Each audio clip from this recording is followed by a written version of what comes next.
وما آتاكم الرسول فخذوه وما نهاكم عنه فانتهوا واتقوا الله إن الله شديد العقاب. السلام علیکم ورحمۃ اللہ وبرکاتہ. نحمده ونصلی علی رسولہ الکریم. اشہد ان لا الہ الا اللہ وحدہ لا شریک لہ واشہد ان محمدا عبدہ ورسولہ. اما بعد. آج سے ہمارے دروس فن تخریج کے متعلق شروع ہو رہے ہیں انشاءاللہ العزیز.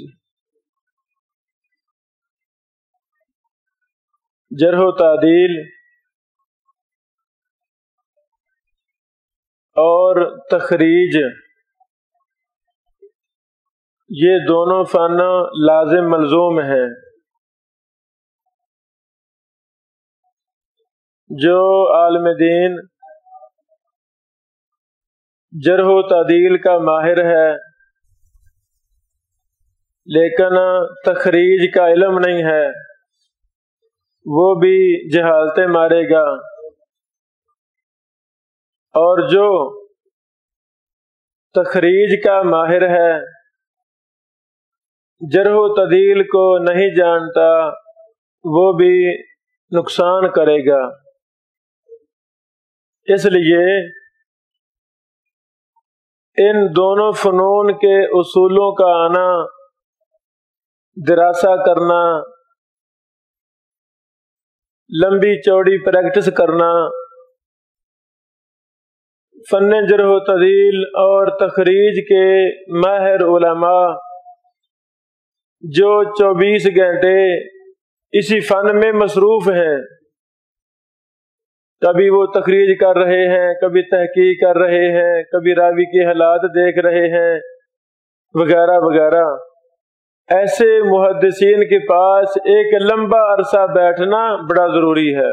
آج تخریج کا مقدمہ، کچھ ضروری باتیں جن کا تعلق فن تخریج کے ساتھ ہے وہ ہم پیش کریں گے. اور اس موضوع پر ہم نے اپنی یہ کتاب بھی شائع کی ہے، تخریج و تحقیق کے اصول و ضوابط.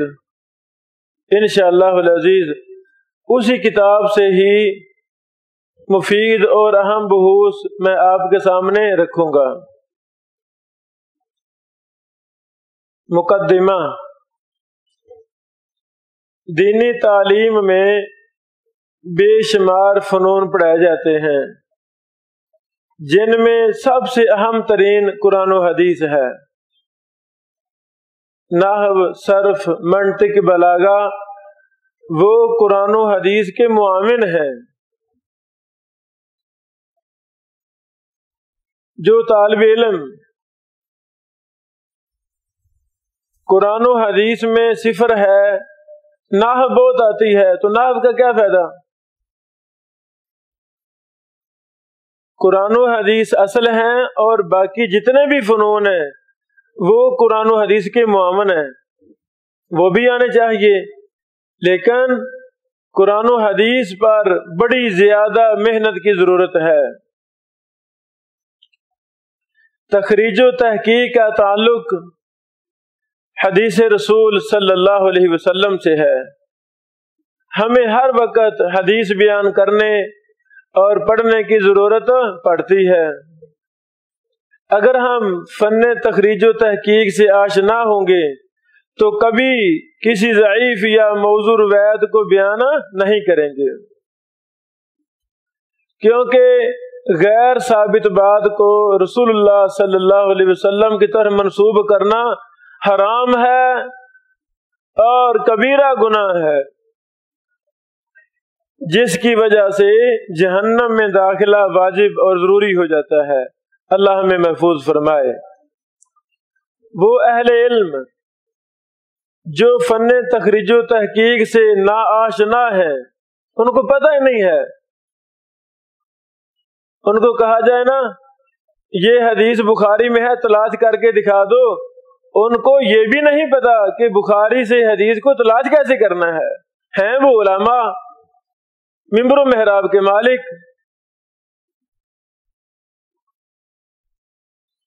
عموماً ایسے لوگ بغیر سوچے سمجھے غیر ثابت اور سنی سنائی باتوں کو رسول اللہ صلی اللہ علیہ وسلم کی طرف بلا جھجک منسوب کر دیتے ہیں،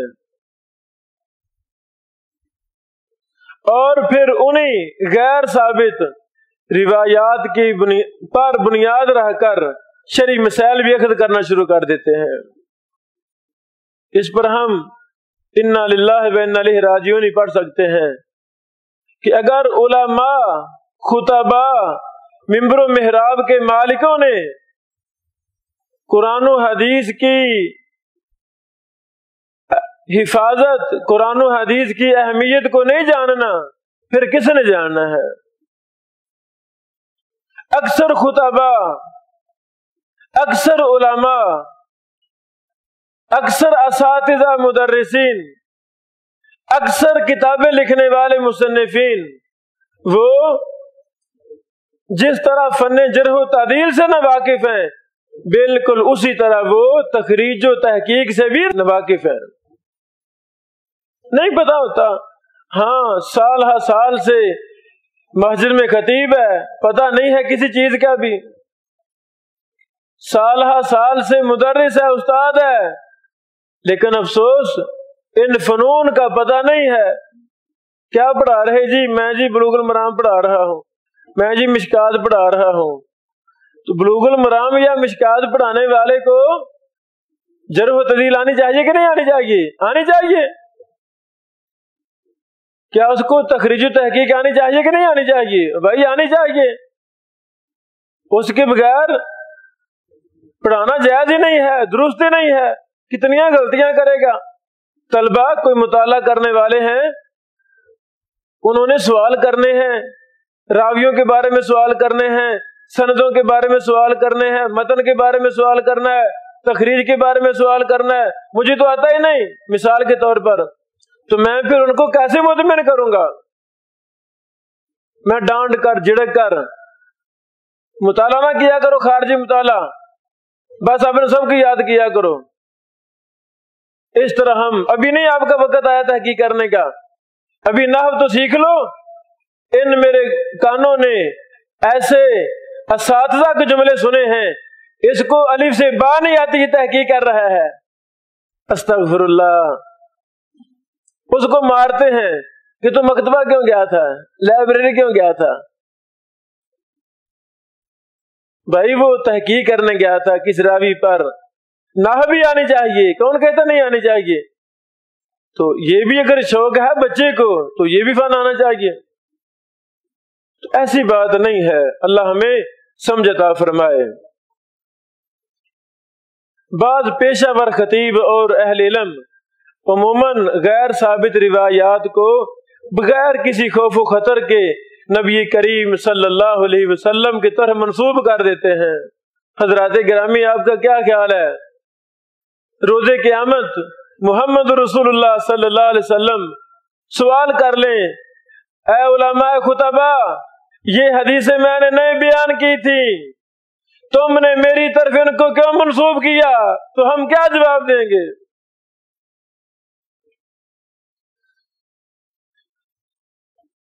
کوئی ایسا شرعی مسئلہ نہیں ہے جس کے اندر ضعیف اور جھوٹی روایات کو ملوث نہ کیا گیا ہو۔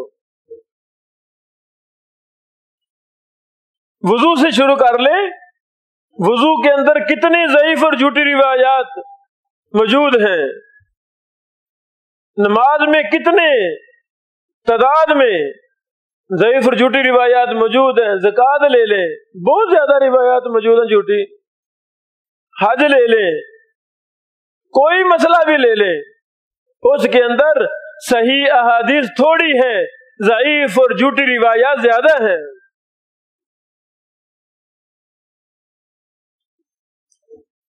اگر ان علماء اور خطباء کو تنبیہ کی جائے کہ محترم آپ نا تحقیق کرنے کے بعد روایت بیان کیا کریں، ورنہ بہت کام خراب ہے، رسول اللہ صلی اللہ علیہ وسلم نے جہنم کی وعید سنائی ہے، تو وہ آگے سے بے جا باتیں کرنا شروع کر دیتے ہیں۔ یہ علماء اور خطباء مختلف بے بنیاد تعویلوں کا سہارا لیتے ہیں جن کی کوئی بنیاد نہیں ہوتی۔ بعض تو یہاں تک کہہ دیتے ہیں کہ ہم کون سے شیخ الحدیث ہیں، اگر صحیح احادیث سننی ہے تو میری بجائے کسی شیخ الحدیث کو بلا لیتے۔ استغفر اللہ، یہ کتنا غلط جملہ ہے۔ بھائی مجھے تو تھوڑا بہت علم آتا ہے، پھر ہماری پبلک اور عوام بھی جاہل ہے، وہ یہ نہیں دیکھتے، یہ نہیں سوچتے کہ محقق مستند علماء جو اسلام کی صحیح ترجمانی کر سکیں گے ہم ان کو اپنے پاس بلائیں۔ ان کو نہیں بلاتے، کن کو بلاتے ہیں؟ جن کی آواز وغیرہ اچھی ہے، ترنم اچھا ہے، گویوں کی طرح بولنا تھوڑا بہت جانتے ہیں، ان کو بلاتے ہیں جی یہ وہ بہت بیان کرتے ہیں، اور آ کر وہ ایمان کا، اسلام کا، مسائل کا، احادیث کا بیڑا غرق کر کے چلے جاتے ہیں، ان کی کوئی پرواہ نہیں ہوتی۔ پھر محقق علماء ان کا رد کرتے ہیں، نہیں جی یہ تو روایتیں ضعیف ہیں، یہ ایسے نہیں ہے، ایسے نہیں ہے۔ تو ہمیں کچھ غور کرنا چاہیے۔ ایک مجھے طالب علم نے خبر دی کہ ہم اپنے شہر میں فلاں خطیب کو بلا رہے ہیں، میں ان کو نہیں جانتا تھا۔ میں نے بولا وہ کیا کرتے ہیں؟ کہتے شاہ صاحب وہ ایک مدرسہ میں پڑھتے ہیں، زیر تعلیم ہیں۔ کس کلاس میں؟ اس نے کہا تیسری کلاس میں۔ تو میں نے کہا بھائی جان اکاڑا کے اندر بڑے بڑے محدثین موجود ہیں، بڑے بڑے اساتذہ نامی گرامی ماشاءاللہ علم و عمل والے موجود ہیں، تو آپ بیٹا ان میں سے کسی کو بلا لو۔ وہ طالب علم تیسری کلاس میں پڑھنے والا، وہ قصور سے لاہور سے اکاڑا جا رہا ہے درس دینے کے لیے، طالب علم ہے۔ زمانہ طالب علمی میں تو ایک ایک منٹ قیمتی ہوتا ہے۔ جس طالب علم کو یہ عادات پڑ جائیں اللہ کی قسم وہ کبھی بھی کامیاب نہیں ہوا۔ بس وہ بات ٹھیک کر لیتے ہیں تو لو جی دروس دے رہے ہیں، خطیب بن گئے ماشاءاللہ۔ تو میں نے کہا بیوقوف اس کو نہ بلاؤ، اپنے شہر کی علماء کو کسی کو بلا لو، وہ تو بچہ ہے کیا بیان کرے گا بیچارہ۔ نہیں شیخ صاحب وہ نا یاسین بلوچ کی طرز میں بہت اچھا بولتا ہے، یاسین طرز تو لوگ سننا چاہتے ہیں۔ میں نے بولا میری نا اسی بھائی سے بات کراؤ جو یاسین کی صاحب کی طرز میں بات کرتا ہے۔ اس نے میری بات کرائی۔ میں نے بولا جی بیٹا آپ کہاں جا رہے؟ کہتا شیخ صاحب میں نا اکاڑے جا رہا ہوں، میرا پروگرام ہے وہاں پر۔ اس کو میں نے سمجھایا، وہ گاڑی پر بیٹھ گیا تھا، نام لینا مناسب نہیں ہے، یاسین صاحب کی طرز میں لمبا سا کہتا ہے وہ بیان کرتا ہے۔ تو میں نے اس کو سمجھایا، میں نے کہا بیٹا آپ میری بات سمجھیں، آپ کا وہاں جانا فرض نہیں ہے، آپ ایک مدرسہ میں طالب علم ہے تیسری کلاس میں، اپنی بنیادیں مضبوط کریں، گرامر ہے، اجرا ہے، حدیث ہے، فن علم المصطلح ہے، اس میں آپ پختہ ہوں، آپ درس دینے نہ جائیں۔ 5 گھنٹے جائیں گے 5 گھنٹے آئیں گے، سارا دن ساری رات ضائع ہو جائے گی، کل کیسے پڑھیں گے؟ میں نے بولا بھائی ابھی آپ نا گاڑی سے نیچے اتر جائیں، آپ نے آگے نہیں آنا۔ اس کو میری باتیں سمجھ لگی، کہتا شیخ صاحب میں آپ کے حکم کی تعمیل کرتا ہوں، میں انشاءاللہ جا کے مدرسے پڑھتا ہوں، آپ کی باتیں ٹھیک ہیں۔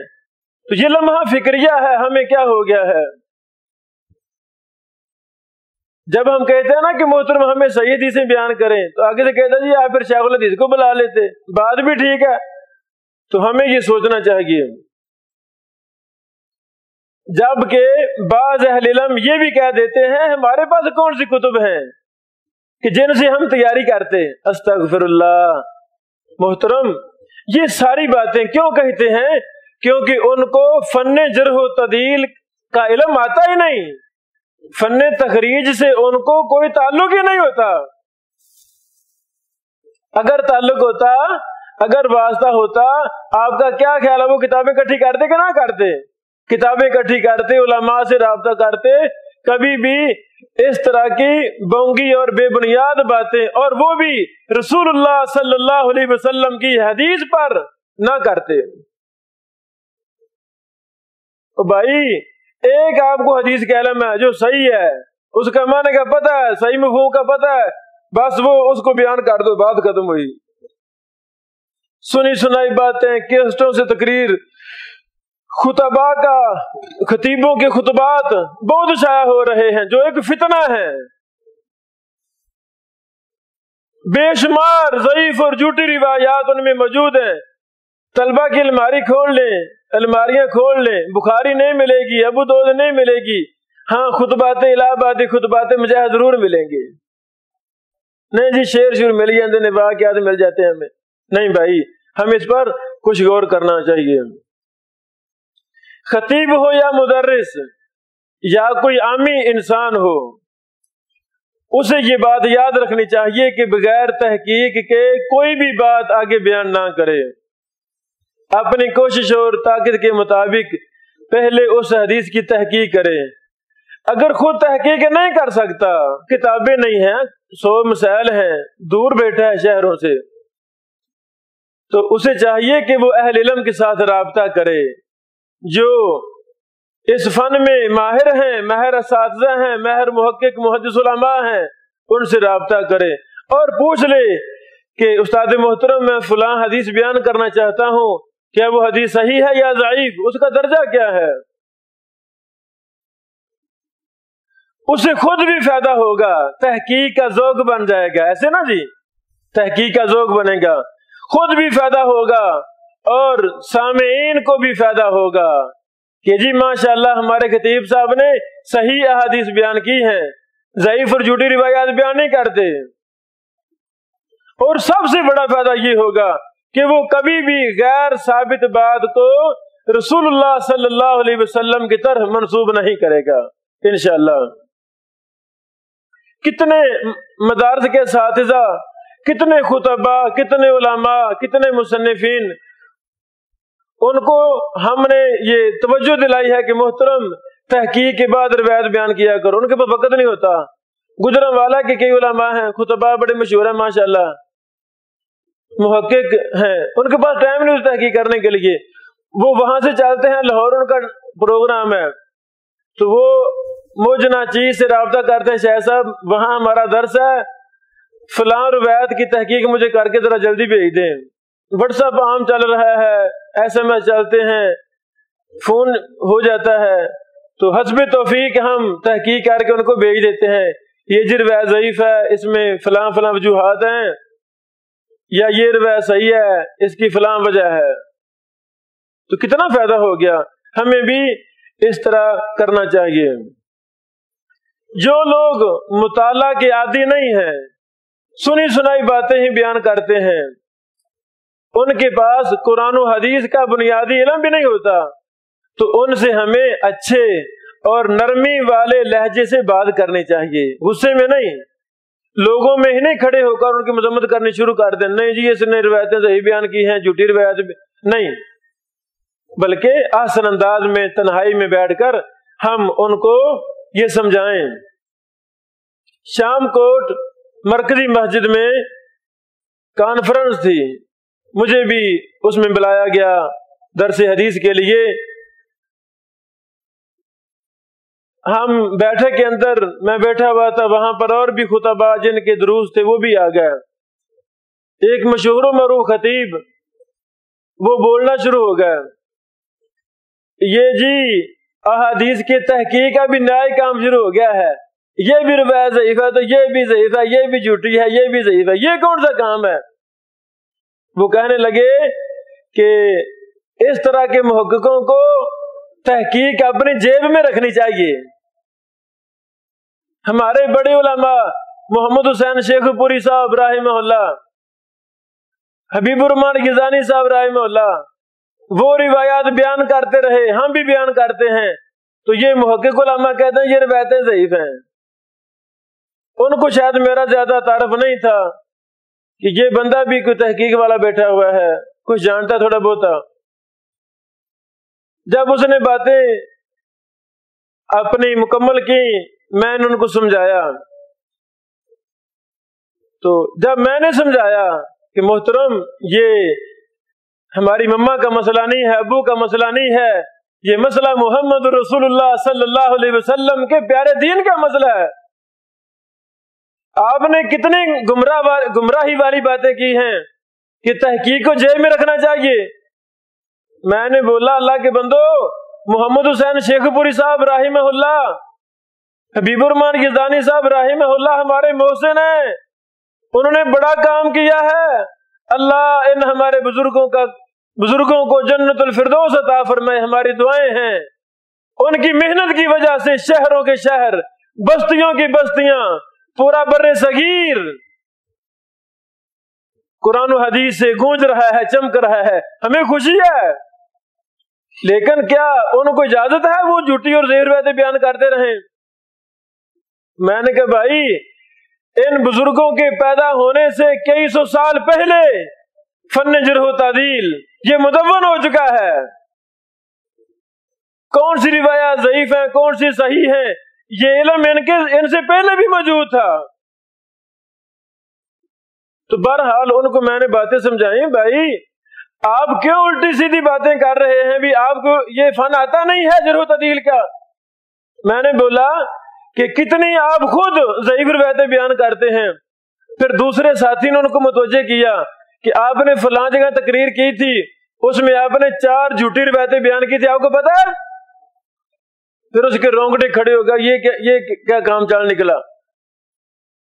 تو کوئی بھی انسان ہو جب لالچ میں آ جاتا ہے، پیٹ پاپی کو پالنے کے پیچھے پڑ جاتا ہے، اللہ کی قسم وہ رسول اللہ صلی اللہ علیہ وسلم کی کوئی بھی پرواہ نہیں کرتا۔ جس طرح دنیا دار حرام مال کماتے ہیں، حرام نبی علیہ السلام کی پرواہ نہیں کرتے، تو کتنے علماء، کتنے خطبہ جو اپنے پیٹ کی خاطر، 10,000 کی خاطر، 5,000 کی خاطر، لوگوں کو خوش کرنے کی خاطر، ریاکاری کی خاطر جھوٹی من گڑت بے بنیاد روایات، اپنی طرف سے بنائی ہوئی روایات، حدیث کچھ ہے معنی کچھ بیان کر رہے ہیں، حدیث میں یہ مسئلہ ہے، اس میں پچرے اپنی طرف سے لگا لگا کر لوگوں میں شیئر کر رہے ہیں، یہ سارے کا سارا پیسہ حرام ہے، حلال نہیں ہے، دنیا میں بھی حرام ہے، آگے الٹا جہنم۔ رسول اللہ صلی اللہ علیہ وسلم کی زبان مبارک سے یہ الفاظ نکلے ہیں، لوگوں جس نے جان بوجھ کر جھوٹ بولا وہ اپنا راستہ جہنم سمجھے۔ بہرحال ہمیں ایسے لوگوں سے نرمی کے ساتھ بات کرنی چاہیے، اچھے طریقے سے بات کرنی چاہیے۔ ایک طریقہ ہے کہ ہم اپنے گاؤں کے خطیب کو، عوامی خطیب کو مطالعہ کا عادی بنا سکتے ہیں۔ مثلا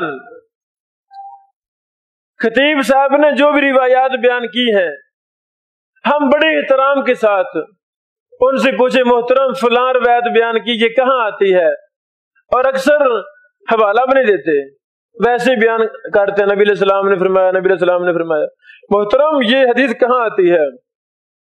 وہ سوچے گا بھی کہاں آتی ہے۔ اور کئی جاہل اللہ کی قسم جھوٹی روایت بیان کر کے کہتے ہیں بخاری میں آتی ہے۔ 2-3 سال پہلے ہمارے گاؤں حسین خمالہ ہٹھاڑ میں ایک بھائی آئے، وہ کوئی پڑھا لکھا نہیں تھا، مدرسے کا کوئی سفیر تھا شاید، اعتکاف کے دن شروع ہو چکے تھے، اس نے بیان کرنا شروع کر دیا، لوگوں جس نے اعتکاف کیا اللہ تعالیٰ 2 حجوں 2 عمروں کا ثواب عطا فرمائے گا۔ اس طرح کی روایت نے بیان کرنا شروع کر دی. تو جب اس کا درس ختم ہوا تو میں اس کے پاس گیا بڑے احترام کے ساتھ. السلام علیکم. میں نے کہا استاد محترم یہ آپ نے جو روایت بیان کی ہے اس کا مجھے حوالہ دے دیں ذرا، تاکہ ہم طالب علم ہیں تو ہم اچھا ہوتا ہے حوالہ ہم بیان کر سکتے ہیں. کہتا جی یہ تو بخاری میں روایت ہے. اللہ اکبر. اس کو کیا پتا تھا بھی یہ بھی تھوڑا بہت جانتا ہے. کہتا کہ یہ تو بخاری میں ہے. میں نے ساتھی سے کہا بیٹا میرے گھر سے بخاری لاؤ، میں وہ روایت نہ دیکھنا چاہتا ہوں. وہ پریشان ہو گیا بھی یہ تو کہاں میں اور نکلا. کہتے اچھا مجھے یاد آ گیا یہ ابو داؤد میں ہے، بخاری میں نہیں، یہ ابو داؤد میں ہے. میں نے کہا بیٹا میرے گھر سے ابو داؤد لاؤ، میں دیکھنا چاہتا ہوں یہ روایت. وہ اور پریشان ہو گیا یہ تو ابو داؤد بھی آ جائے گی. تو وہ کنفیوز ہو گیا. میں نے کہا محترم آپ پریشان نہ ہو، چلو بخاری بھی ہم منگواتے ہیں، ابو داؤد بھی ابو داؤد بھی مجھے دکھا دیں، علمی فائدہ ہوگا. تو 8-10 منٹ تک وہ اپنے جھوٹ کو، اپنے بہتان کو ثابت کرنے کے لیے اس نے بڑی باتیں کی. کبھی بخاری کہہ دیا، کبھی ابو داؤد کہہ دیا. پھر کہتے شاہ صاحب نا جو مجھے اصل میں نا میں نے خود نہیں پڑھی یہ روایت، بس میں نے سنی تھی اپنے اساتذہ سے کہ یہ بخاری میں ہے یا ابو داؤد میں ہے. میں نے کہا کون سے اساتذہ میری فون پر بات کرا دو، ابھی ہم ان سے پوچھ لیتے ہیں. ہاں بس وہ شاید وہ سوئے ہوئے ہوں گے، صبح بات نہ ہو سکے گی. بہرحال اللہ اکبر. جب میں نے زور دیا کہ محترم اللہ کی قسم یہ روایت بخاری میں نہیں ہے، 2 حج اور 2 عمروں کا ثواب ملے گا، ایسی حدیث نہیں ہے، تو اس نے فوراً میری باتوں کو تسلیم کرنے کی بجائے اور ہیلے بہانے کرنے شروع کر دیے.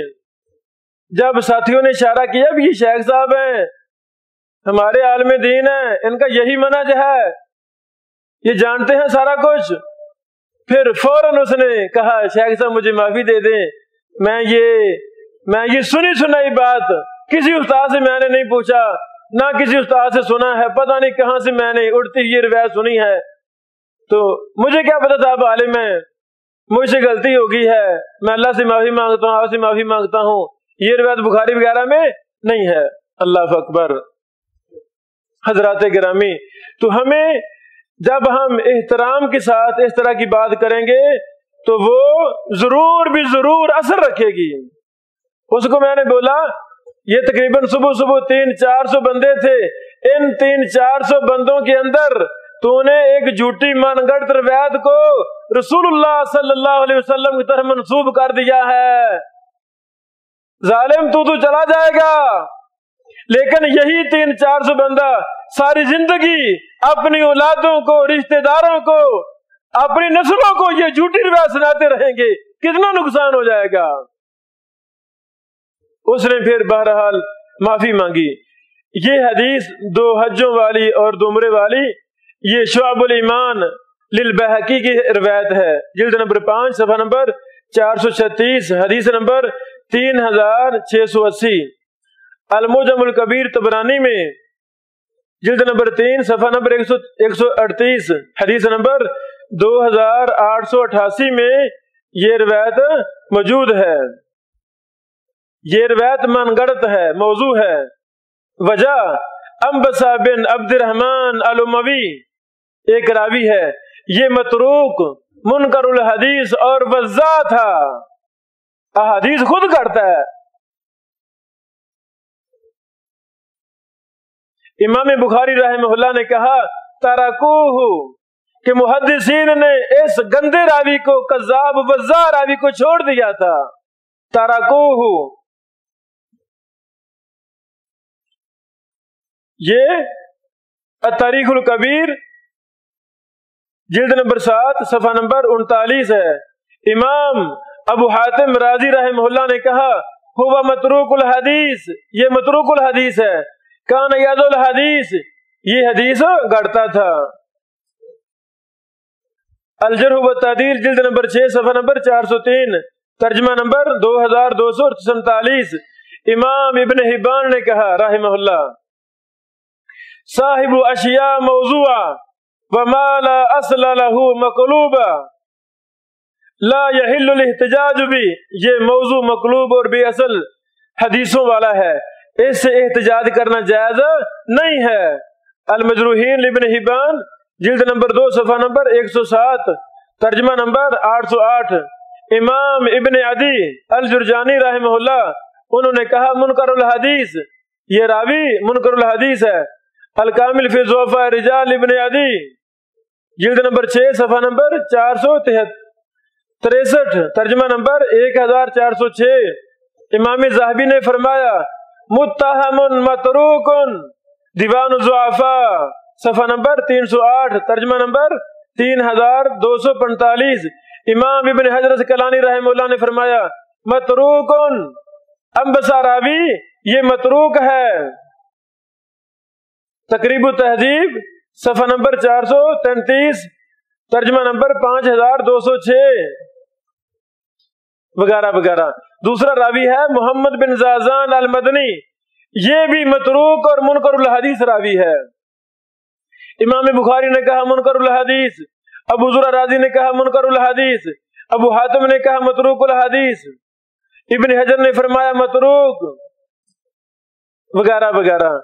حضرات گرامی، اس طرح کی جھوٹی من گڑت روایت کو رسول اللہ صلی اللہ علیہ وسلم کی طرف منسوب کرنے والے ایک نہیں دو نہیں سینکڑوں علماء اور خطباء ہیں۔ اللہ ایسے لوگوں کو ہدایت عطا فرمائے۔ تو اس کا طریقہ کار کیا ہے؟ ہم بڑے احترام سے بات کریں گے، محترم ذرا حوالہ دے دیں۔ پہلی بات حوالہ نہیں دیں گے، اگر حوالہ دیں گے پھر ہم نے دوسری بات پوچھنی ہے کہ محترم کیا یہ صحیح ہے کہ ضعیف ہے؟ کہ اللہ حوالہ کافی نہیں، جو خطیب صرف کہ اللہ حوالہ ہی بیان کرے، تحقیق حدیث کی بیان نہ کرے، یہ صحیح ہے یا ضعیف ہے، اس کو بھی پکڑنا چاہیے، اس کی مرمت کرنی چاہیے۔ محترم ماشاءاللہ آپ نے بڑے حوالے دیے، مسند احمد میں، ابو داؤد میں ہے، کیا یہ صحیح ہے کہ ضعیف؟ کہ اللہ حوالہ کافی نہیں ہوتا، اس کی تحقیق بھی ہمیں مطلوب ہے۔ وہ لوگوں کو، پبلک کو، بچوں کو، عورتوں کو دین شیئر کر رہے ہیں اور الٹا ان کی ویڈیو بھی بن رہی ہے، یوٹیوب پر بھی رات کو چڑھ جانی ہے۔ کتنی دنیا وہ غلط سلط روایات سن کر اپنا ایمان، اپنا اسلام، اپنے شرعی مسائل کو خراب کرے گی۔ ان کی ٹھیک ٹھاک مرمت کرنی چاہیے۔ اس میں یہ بھی پریشانی ہے، کوئی لجنہ ہونی چاہیے، ٹیم ہونی چاہیے جو خطیب کو چیک کرے کہ کتنے پانی میں یہ بندہ ہے، کیا قابل ہے، حدیث کا فن جانتا ہے۔ اگر وہ اجازت دے تو اس کو ممبر و محراب کا مالک بنایا جائے، ورنہ اس کو ممبر پر بیٹھنے نہ دیا جائے کہ تو اہل تو ہے نہیں۔ یہ کام بھی کرنے والا ہے انشاءاللہ۔ اللہ نے ہمت دی تو ہم بڑے شیوخ سے رابطہ کر کے یہ لائحہ عمل تیار کر رہے ہیں کہ یہ چھوٹے موٹے جاہل قسم کے خطیب جو لوگوں میں گمراہیاں عام کر رہے ہیں، سٹیج اہل حدیث کا ہے، قرآن و سنت والوں کا ہے، لیکن وہاں بدعت و خرافات، احادیث ضعیفہ والموضوع کو بیان کیا جا رہا ہے۔ ان کا ناطقہ بند ہونا چاہیے، ورنہ یہ بہت نقصان کر رہے ہیں اور مزید کریں گے۔ اللہ تعالی ہدایت دے۔ یاد رہے دین قرآن مجید اور صحیح حدیث کا نام ہے، اور صحیح حدیث کی 4 قسمیں ہیں: صحیح لذاتہ، صحیح لغیرہ، حسن لذاتہ، حسن لغیرہ۔ یہ چاروں قسمیں ائمہ محدثین کے ہاں حجت ہیں۔ ان چاروں میں سے جو ایک کا بھی انکار کرے گا اس کا منہج باطل ہے، غلط ہے۔ وہ اپنی اصلاح کرے، ائمہ محدثین کے پاس جا کر پڑھے، پیش کرے اپنے آپ کو، اپنی غلطی منہجی اس کو درست کروائے، لوگوں میں اپنی گمراہیاں، اپنا غلط منہج عام نہ کرتا پھرے، نقصان کرے گا، نقصان ہوگا۔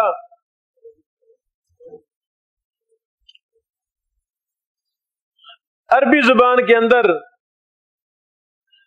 تخریج و تحقیق کے متعلق کچھ کتب ہیں، لیکن اردو کے اندر اس پر خاطر خواہ کتب نہیں ہے، چند ایک ہیں، اللہ تعالیٰ ان کو جزائے خیر عطا فرمائے۔ تو ہم نے بھی کوشش کی ہے کہ اہم محدثین رحمہ اللہ کی کتب تخریج و تحقیق کا دراسہ کیا جائے، پھر کتب تخریج کے دراسہ سے حاصل ہونے والے فوائد تخریج و تحقیق کے فن کو احسن انداز میں بیان کر دیا جائے، تاکہ طلبہ علوم نبوت، اساتذہ، خطبہ اس ہماری کتاب سے فائدہ اٹھائیں اور جو ہمارے اندر کمیاں کوتاہیاں ہیں وہ دور ہو جائیں۔ فن تخریج و تحقیق کا ارتقائی جائزہ۔ یہ فن عام فنون کی طرح آہستہ آہستہ جیسے اس کی ضرورت پڑی ویسے اس پر کتابیں لکھی گئیں۔ زمانہ نبوت میں صحابہ کرام رضی اللہ عنہم اجمعین بذات خود نبی علیہ السلام سے احادیث سنتے تھے، نہ تخریج کی ضرورت تھی، نہ کوئی حوالے کی ضرورت تھی۔ اللہ اکبر۔ پھر صحابہ کرام نے تابعین کو بیان کی احادیث، تابعین نے تبع تابعین کو، پھر سند کا سلسلہ شروع ہو گیا۔ تابعین کے دور سے بلکہ صحابہ کرام کے دور سے احادیث کی تحقیق، احادیث کی سند کی تحقیق کرنا شروع ہو چکی تھی۔ عمر بن خطاب رضی اللہ تعالیٰ عنہ اگر کوئی بیان کرتا تو کہتے تھے بھائی اپنا کو گواہ لا، آپ نے حدیثیں پڑھی ہیں، اپنا گواہ پیش کر۔ تابعین کے دور میں فتنے شروع ہو چکے تھے، اللہ اکبر۔ تو اس دور میں تحقیق یہ عروج پر تھی، اس کے ہمیں کئی ایک دلائل ملے ہیں۔ جب ائمہ محدثین نے کتب حدیث لکھی، اس میں مرسل روایات، معلق روایات، معضل اور ضعیف روایات بھی لکھی، مثلا موطا امام مالک، مسند شافعی، مسند احمد، سنن ابی داؤد وغیرہ۔ جب یہ کتابیں لکھی گئیں، معرض وجود میں آئیں، تو پھر اس دور کے محدثین نے غور کیا کہ اب تخریج کی ضرورت ہے، تحقیق کی بھی ضرورت ہے۔ مثلا امام ابن عبد البر نے التمہید لما فی المعطا من المعانی والاسانید کتاب لکھی، موطا امام مالک کی تخریج اور تحقیق کی۔ امام قزائی نے مسند شہاب، امام بہقی نے معرفت سنن والآثار لکھی۔ یہ دراصل فن تخریج و تحقیق کی ہی کتب ہیں۔ اس فن کا آغاز 4 اور 5ویں صدی ہجری میں ہو چکا تھا باقاعدہ طور پر، لیکن اس فن میں مستقل کام 6 صدی ہجری سے عام ہوا۔ مثلا امام ابو الفضل محمد بن طاہر مقدسی نے احادیث و شہاب لکھی، جس میں انہوں نے قزائی کی احادیث کو مسند بیان کیا۔ علامہ دہلوی نے اپنے والد کی کتاب مسند الفردوس کی تخریج اپنی کتاب احادیث و کتاب الفردوس میں کی اور اسے حروف تہجی کے اعتبار سے مرتب کیا۔ علامہ زیلعی حنفی رحمہ اللہ یہ شاگرد ہیں امام ذہبی کے۔ علامہ زیلعی نے معروف کتاب فقہ حنفی کی الہدایہ اس کی تخریج کی، جس کا نام نصب الرایا رکھا، اور یہ بہت مفصل کتاب ہے۔ نصب الرایا کا خلاصہ امام ابن حجر اسقلانی رحمہ اللہ نے الدرایا کے نام سے کیا۔ علامہ تبریزی رحمہ اللہ نے مصابیح السنہ کی تخریج کی اور اس پر 3 فصل کا اضافہ کیا، جس کا نام انہوں نے مشکات المصابیح رکھا۔ آپ نے پڑھا ہے نا، حوالے وغیرہ دیے، روایات پر کچھ پر حکم لگا دیا، یہ ضعیف ہے یہ صحیح ہے وغیرہ وغیرہ۔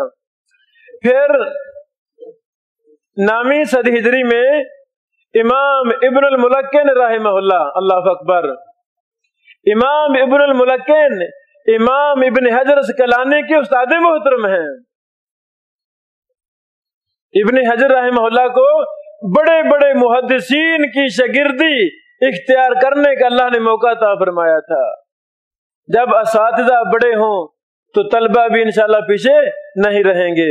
ہمیں اساتذہ کا انتخاب بھی بڑا سوچ سمجھ کر کرنا چاہیے.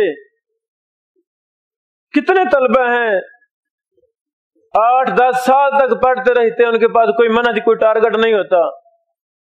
تو اس میں کئی وجوہات ہیں. ایک وجہ استاد محترم کا بہت بڑا اونچے مقام پر فیض ہونا بھی مقدر میں نہیں ہوتا.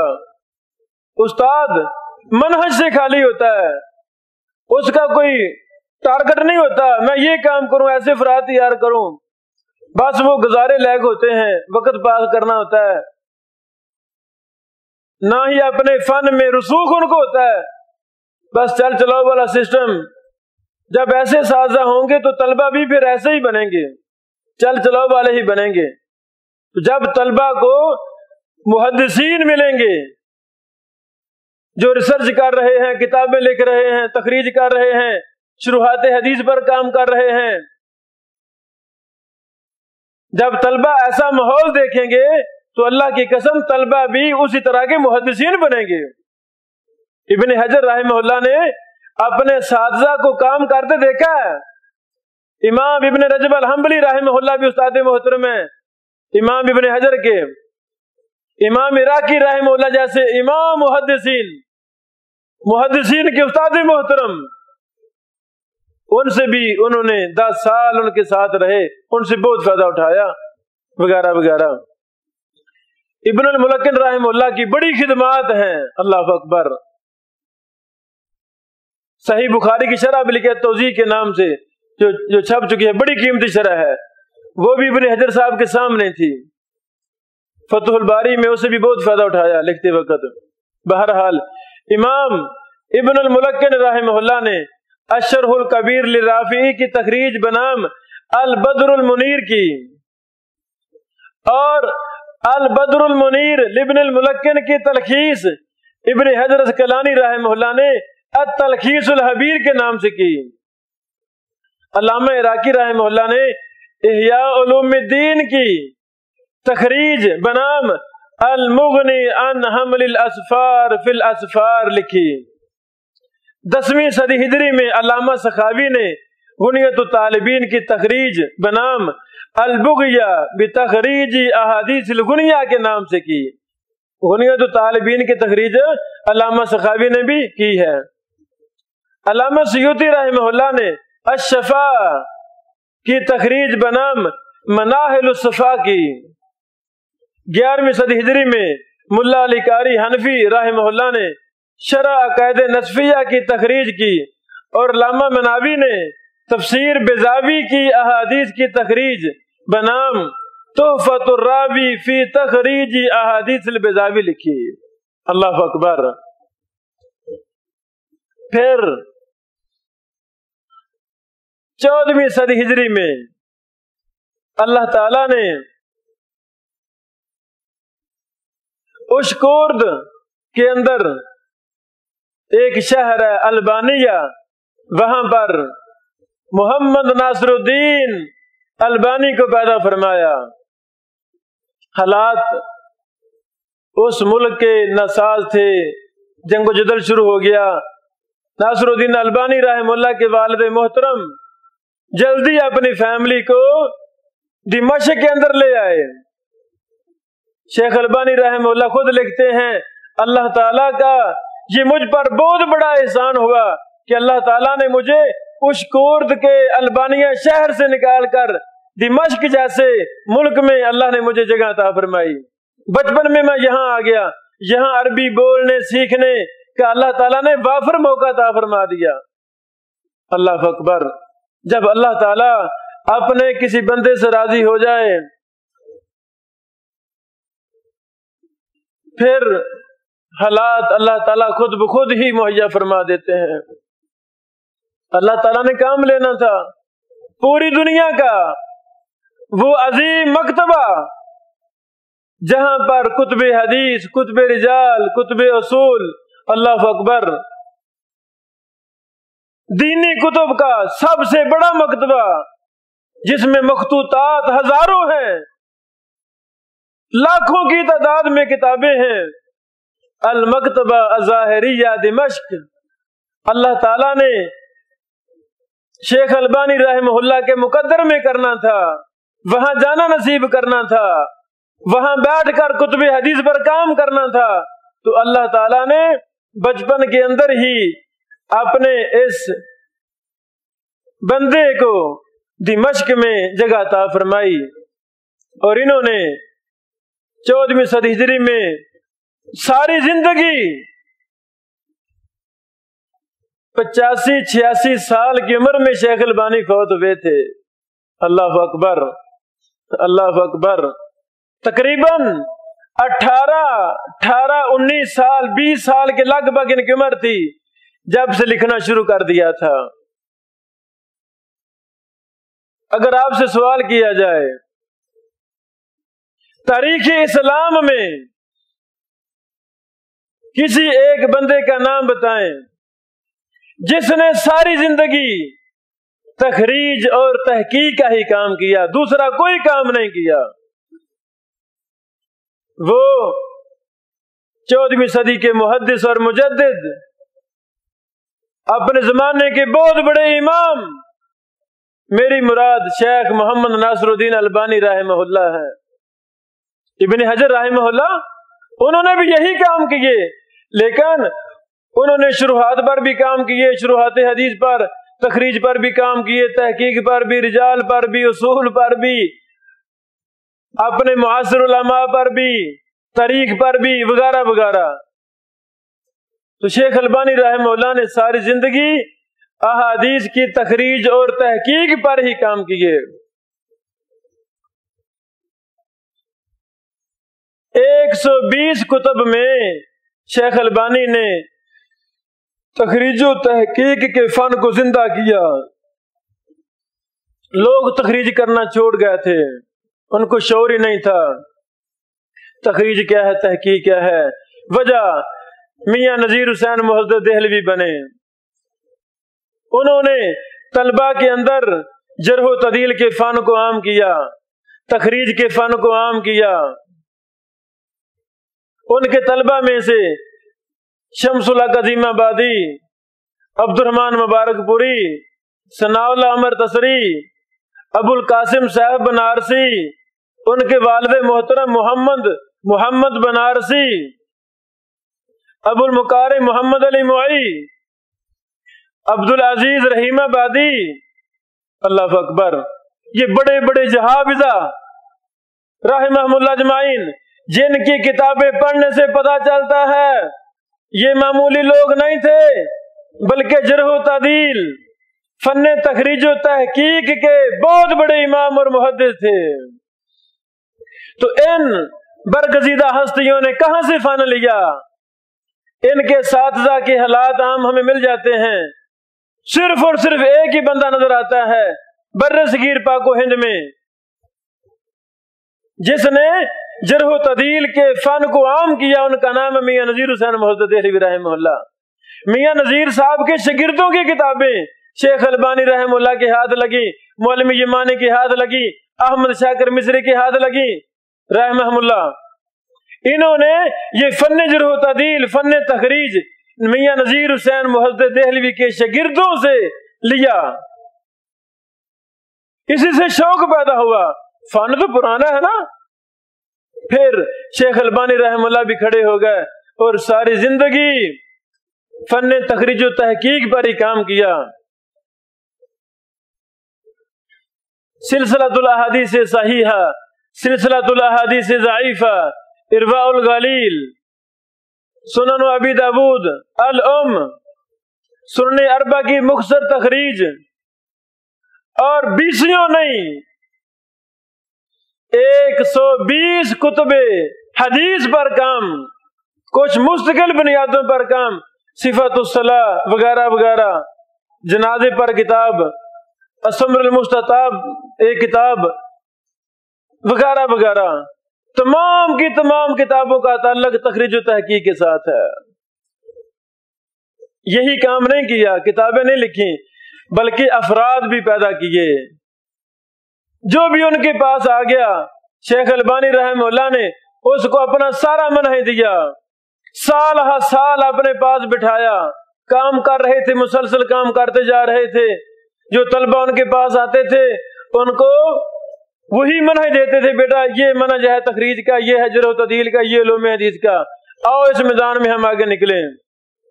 تو شیخ البانی رحمہ اللہ کے شاگرد اس وقت پوری دنیا میں چھائے ہوئے ہیں الحمدللہ.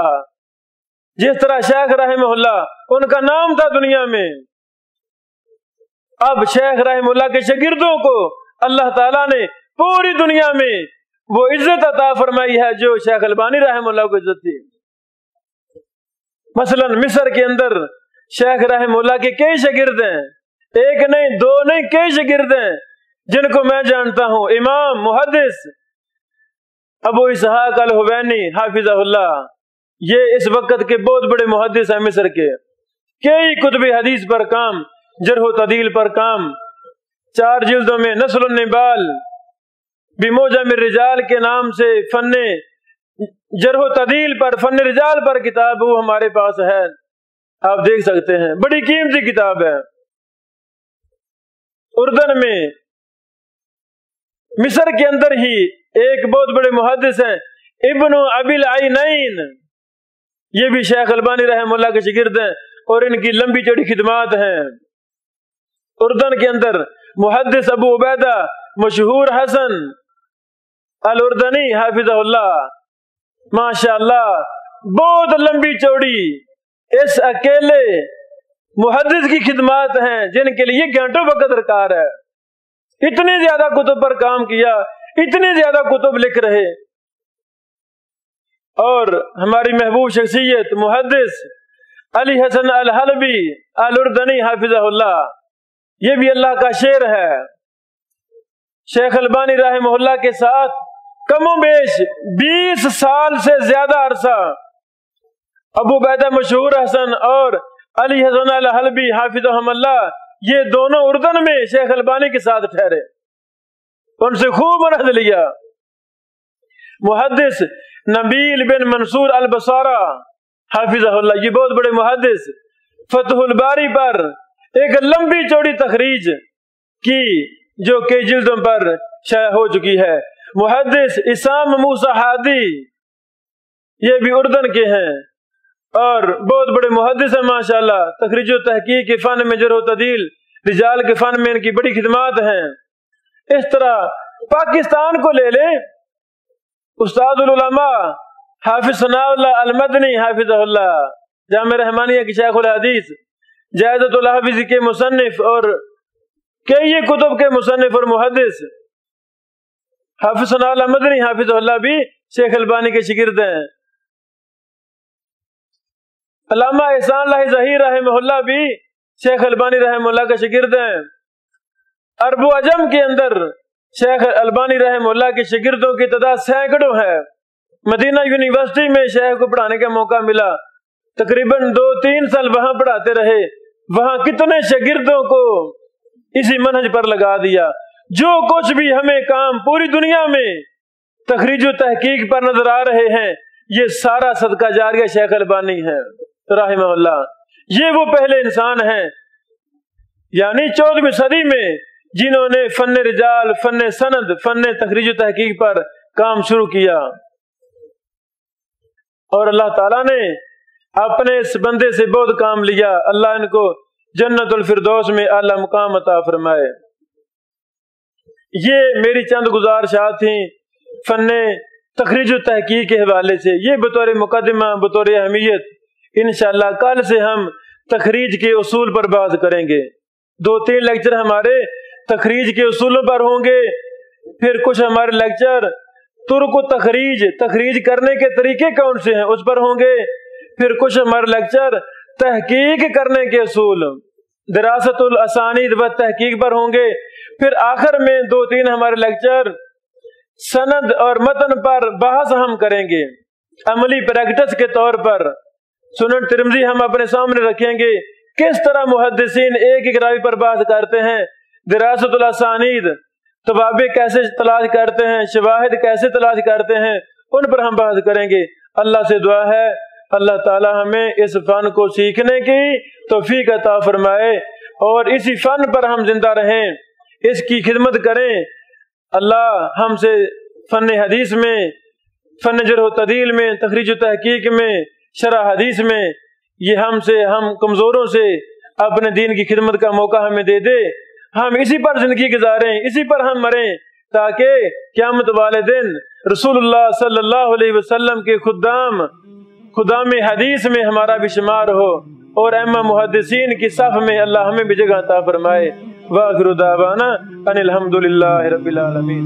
مولاي صل وسلم دائما ابدا على حبيبك خير الخلق كلهم، مولاي صل وسلم